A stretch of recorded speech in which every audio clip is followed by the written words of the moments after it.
What is up, guys? Julien here, the French winemaking guy who makes wine videos here on YouTube. This is episode 2 of a mini video series about everything you need to know about Beaujolais Nouveau. And we're looking at what is this Beaujolais Nouveau phenomenon.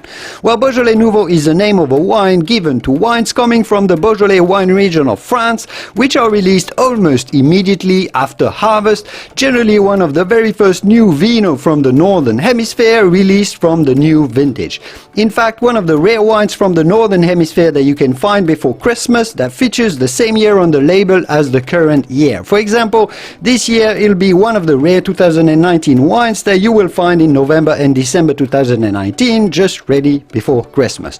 Of course, you can find Southern Hemisphere wines from that year because those are harvested about 6 months earlier in March or April of the same year from Argentina, Chile, Australia and New Zealand, for example. But in the Northern Hemisphere, from Europe, for example, in the United States, well, Beaujolais Nouveau are some of the first wines that you will be able to find of that year. Make sure to watch the next episode of the series to learn more about how Beaujolais Nouveau wine is made and what makes it so fruity with its unusual but characteristic flavors of banana and strawberry. Linking to it right here, that next video, and feel free to have a look around my YouTube channel where I share the passion and knowledge of everything wine. I will see you soon in the wonderful world of wine. Cheers, bye bye, au revoir.